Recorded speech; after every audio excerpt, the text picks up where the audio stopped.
2 tablespoon na all-purpose flour, 1/4 cup na tubig, din hinalo-halo ko, niluto ko sa mahina lang na apoy, pag ganyan texture niya, paste na, set aside.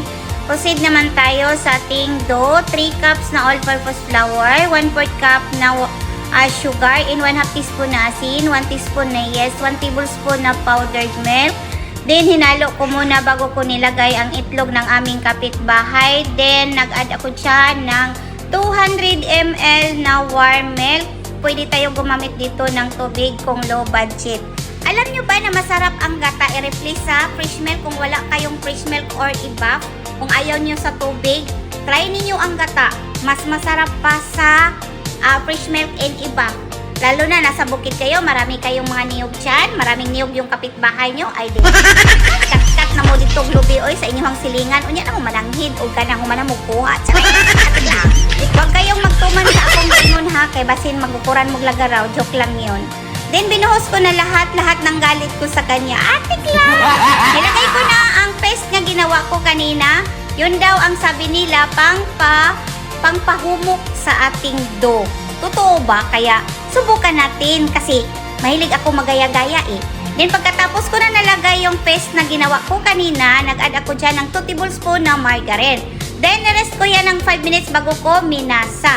Pagmasa ko ay dali lang, super dali lang talaga. Dali lang siya naglambot kasi nakares siya ng 5 minutes. Yun pala ang technique para madali lang siya masahin, hindi ka mahirapan na magkalisod-lisod.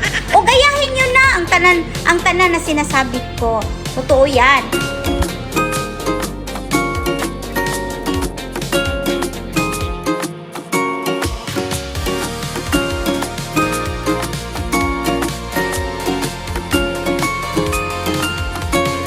Pagkatapos ko na namasa, binalik ko siya sa bowl at tinakpan.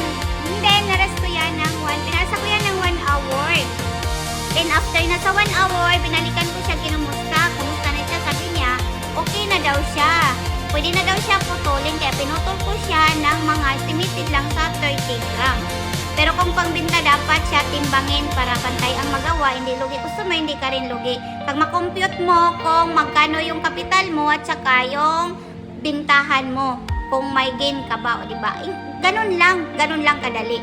Then, kung hindi pa ni mo alam ang magawa ng mga ganitong mga pagkain, ganitong mga paninda, mag-ano ka na, mag-practice ka na, tingnan mo yung mga video ko. Then, pagkatapos ko na lalublob yan sa breadcrumb, pinahinga ko muna ng 20 minutes bago ko siya niluto. Binig ko yan ng 15 minutes sa preheated oven kasi medyo malaki-laki ang nagawa ko. Pero, sa 170 degrees lang para hindi kayo siya masunog.